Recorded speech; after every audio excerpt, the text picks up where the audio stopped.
I never thought of myself as someone who held grudges. But that changed the moment I watched Karen Winters deliberately park her gleaming silver BMW across my driveway, for the third time that week, while locking eyes with me through my living room window. There was no mistaking it.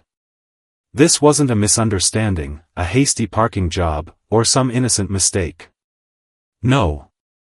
It was a declaration of war, dressed in designer yoga pants and topped with a meticulously styled blonde bob that bounced with smug satisfaction. She sauntered away, swinging her purse like a trophy, leaving me trapped in my own home. That was the moment something inside me shifted. Up until 5 weeks earlier, life in Maple Creek had been blissfully ordinary. The kind of neighborhood where folks exchanged pleasantries at the mailbox, borrowed cups of sugar, and watched each other's pets during long weekends. The most dramatic event I could recall was when old Mr. Harris accidentally ordered 50 cases of bird seed instead of 5 and ended up hosting every goldfinch east of the Mississippi for a year. It was predictable, safe, exactly the peaceful haven I needed after years of chaotic downtown apartment living. My little ranch-style house was my sanctuary.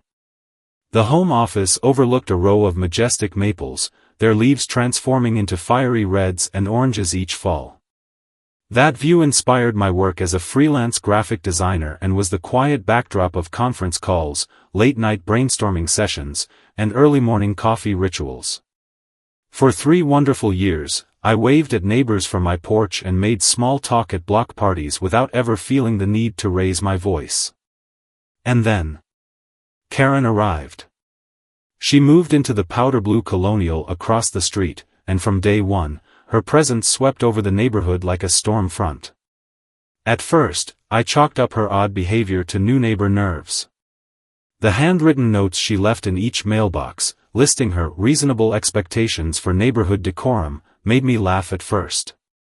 Lawn mowing only between 10 a.m. and 4 p.m. No ethnic cooking with overwhelming aromas, if windows were open. All holiday decorations to be approved by a self-appointed aesthetic committee, which, of course, meant Karen herself. I crumpled the note and tossed it in the recycling, thinking it was harmless. But I was wrong. Dead wrong. At first, I tried to convince myself that Karen's ridiculous demands were nothing more than overzealous new neighbor energy. But that illusion shattered quickly. It wasn't long before complaints began trickling in from every corner of the street, all traced back to her meticulously penned letters to the HOA. She reported Mr. Harris for excessive wind chime noise, and I mean wind chimes. The gentle tinkling sound that barely whispered on the breeze was suddenly deemed disruptive. Then there was poor Mrs. Avery, who received a warning about her bright yellow welcome mat being visually aggressive. And me? I got slapped with a violation notice for my porch planters. Apparently, they were 2 inches too close to the public walkway, a rule that had never once been enforced or even mentioned in the entire history of Maple Creek. I might have brushed it all off if it weren't for what came next. One morning, as I was deep in the zone designing a new logo for a client, there was a sharp knock at my door. To my surprise, it was Officer Davis from the local precinct. He awkwardly informed me that a noise complaint had been filed, for excessive keyboard clicking and mouse scrolling sounds, coming from my home office. My face must have been a study in disbelief. The officer gave me a look of apologetic sympathy.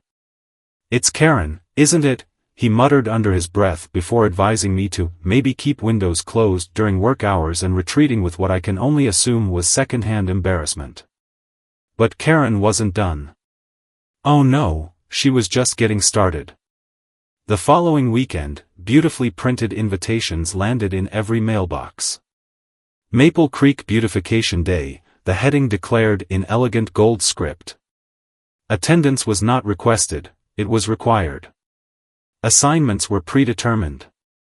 I was instructed to repaint the curb in front of her driveway to restore community pride. Mr. Harris was tasked with litter collection along Karen's front lawn, though the only thing littering it were leaves from his own tree. And Claire, my ever-practical sister, was assigned to repot her front garden plants, despite them being perfectly arranged. The neighborhood's frustration simmered just beneath the surface, but Karen acted as if she were leading a parade. On the day of the event, she strutted around with a clipboard and whistle, snapping photos for her social media account, where she later posted with the caption, "Doing my part to elevate our community. Some folks need help understanding the standards of tasteful living." The nerve. Even then, I told myself she was just overcompensating. Maybe her life wasn't going the way she'd hoped. But then came the third time.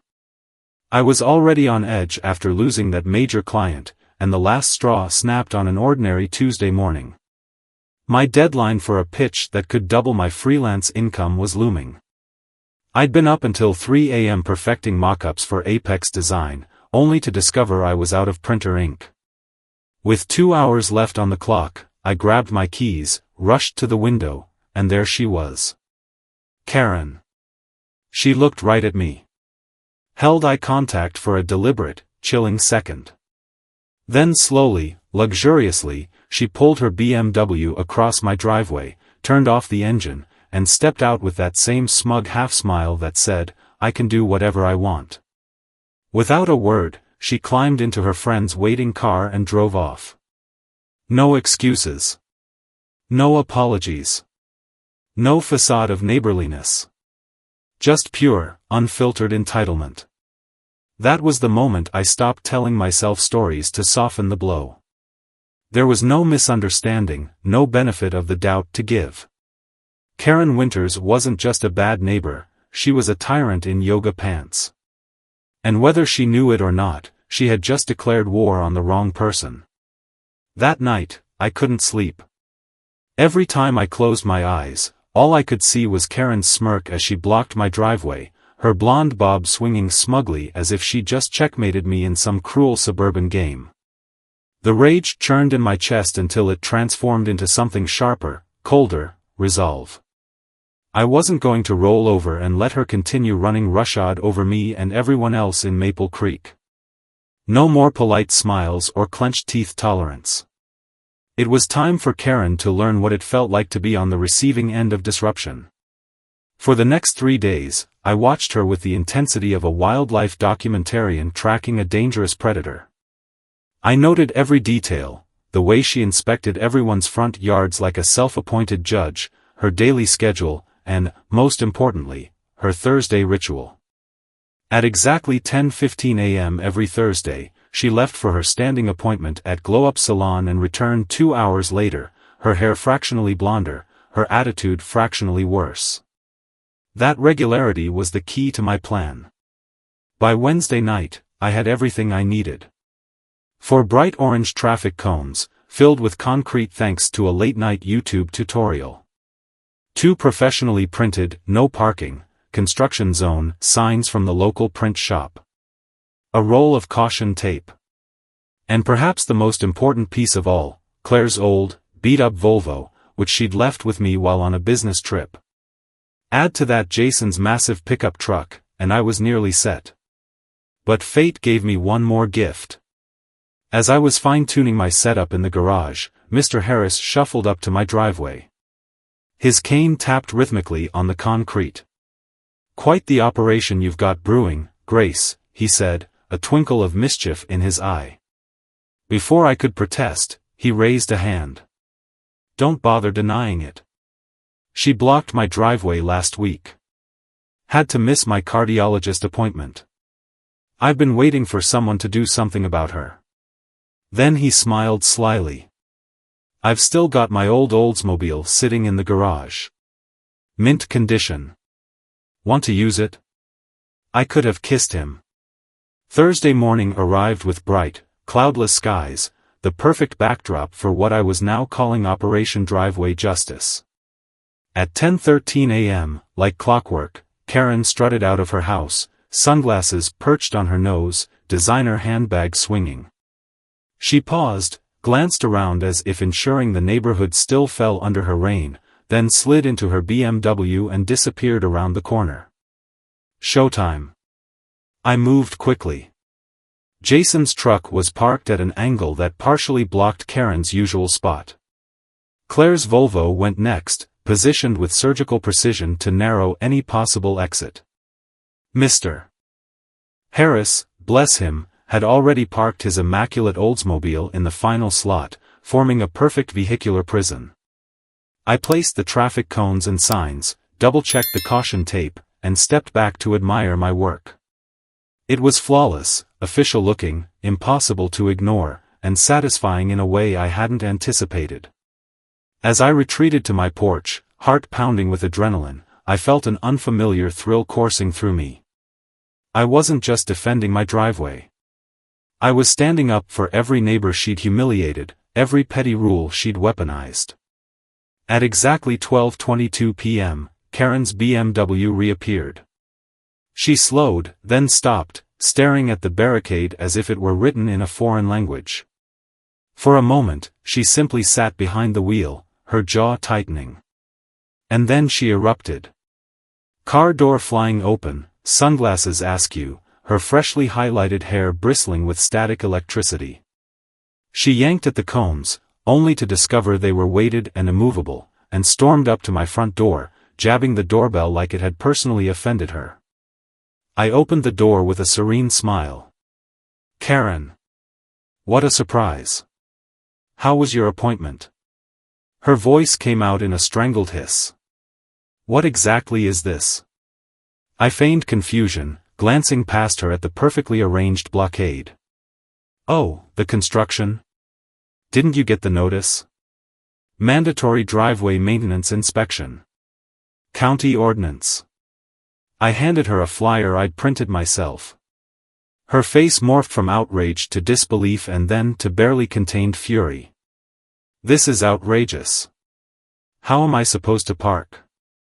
How long is this going to last?" I tapped my chin thoughtfully. "Could be a day. Maybe a week. Hard to say. You know how inspections go." Her eye twitched. "You did this on purpose." I smiled sweetly.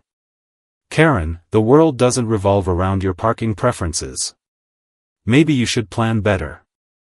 She stood frozen for a moment, and then, without another word, stormed back to her BMW, her outrage practically vibrating in the air. I closed the door gently, leaned against it, and let out a long breath. Game on. Karen didn't give up easily. The moment she stormed back to her BMW, she whipped out her phone and started making calls with the ferocity of someone used to bending the world to her will. I watched through the blinds, heart pounding, as she paced in tight circles, gesturing wildly. Within 20 minutes, the first police cruiser rolled up. Officer Davis again. He got out, took one look at the makeshift construction zone, and sighed so deeply I almost felt bad for him. Karen launched into a tirade, pointing, shouting, hands flailing like a windmill in a hurricane. Officer Davis nodded patiently, looked over the cones, the caution tape, the very official-looking signs, and then, with a visible effort not to smirk, told Karen there was nothing they could do. It was a civil matter, and if the county had ordered driveway maintenance, well, regulations were regulations. She shrieked something that I couldn't quite hear, her face turning blotchy red, and he left with the same weary look he'd arrived with. But Karen wasn't done. An hour later, a tow truck showed up. The driver got out, took one look at the scene, and shook his head before Karen could even finish her breathless explanation. "Ma'am, I can't tow vehicles from what appears to be a legal construction site," he said, pulling out a form. "And I'm not risking a lawsuit over it." He drove away, leaving Karen standing in the street, fists clenched, eyes burning with pure frustration. On day 2, she changed tactics. Now it was canvassing. She went door to door, knocking furiously, demanding sympathy from neighbors she'd spent weeks terrorizing. Mrs. Avery shut the door in her face before Karen could even finish her sentence. Jason's wife, Heather, pretended not to be home. Mr. Harris simply waved from his porch and said, "You reap what you sow, Karen." She stormed back to her house, slamming the door so hard I felt the vibration from across the street. By day 3, desperation had taken over. Karen tried squeezing her BMW through the narrow space between Jason's truck and Mr. Harris's Oldsmobile. I watched with a mix of horror and fascination as she performed an agonizing, sweat-drenched 15-point turn that left her exactly where she started, only now with smudged mascara streaking down her face and a disheveled aura that clashed with her usual polished perfection. Day 4 brought silence, which somehow unnerved me more than the shouting. I found myself wondering if I'd pushed too far, if maybe this wasn't just about petty revenge anymore. And then, on the morning of day 5, I heard it. A sound so raw and unexpected it froze me in place. Karen was sobbing. I peeked over the hedge, and there she was, crumpled on her front steps, shoulders shaking, face buried in her hands. This wasn't performative crying or the crocodile tears she'd tried on Officer Davis. This was the ugly, heaving kind of sobbing that came from deep inside. I felt an uncomfortable twist in my chest. I hadn't planned for this. She was supposed to learn a lesson, maybe get angry, maybe pout. But this was something else. Claire's voice startled me from behind. "Well," she said, dropping her bag on my lawn, this escalated. She had come home early from her business trip and was clearly piecing everything together. Before I could explain, she held up a hand. Mrs. Avery filled me in. She looked across the street at the broken figure of Karen and then back at me. "What's the endgame here, Grace?" I didn't have an answer. My anger, so righteous and burning just days ago, was now tangled with guilt and confusion. Claire didn't wait for me to respond. She marched straight across the street, sat down next to Karen, and quietly offered her a tissue. I watched as Karen accepted it with suspicion, then hesitation, and finally with a shaky nod. I couldn't hear their words, but I could see the tension slowly ease from Karen's shoulders as she spoke and Claire listened. My perfect revenge had turned into something I never expected, a lesson for all of us that control is sometimes just fear in disguise. Claire returned from her conversation with Karen wearing an expression I couldn't quite read. She sat next to me on the porch and exhaled slowly. "She's not just a tyrant with a clipboard," she murmured. "Turns out her ex-husband's coming into town tomorrow to renegotiate their divorce settlement. He's been emotionally abusive for years, constantly criticizing her, controlling everything down to the friends she was allowed to have. This whole obsession with rules and appearances, it's her last-ditch attempt to create order where she feels powerless." I sat there, staring across the street at Karen, who now looked small and fragile instead of towering and untouchable. The picture I'd built in my head of a suburban villain began to crack. But it didn't excuse everything she'd done. Claire patted my arm. "I'm not saying you should invite her over for dinner," she added with a wry smile. "But maybe it's time to think about how this ends." Before I could respond, Mr. Harris shuffled over, moving faster than I'd ever seen him. "Got a minute, Grace?" he asked, his voice unusually serious. We sat in his kitchen over black coffee and a plate of shortbread cookies, and he pulled out a dusty photo album.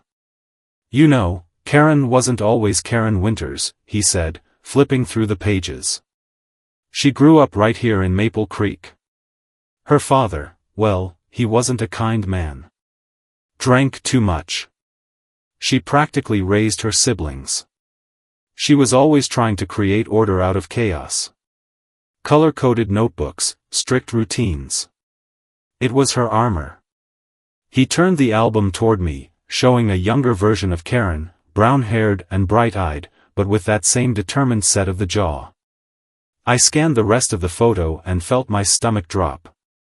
There I was, 3 rows behind her, gap-toothed and cowlicked, from a class I'd long forgotten. Walking back to my house, the weight of 4 borrowed car keys in my pocket felt heavier than ever. Revenge had felt good for a moment, but now I wasn't so sure. Sometimes the people we think are villains are just hurt people wearing armor made of rules, condescension, and power plays. But does understanding their pain make their behavior forgivable? Or does it only complicate the lines between justice and cruelty?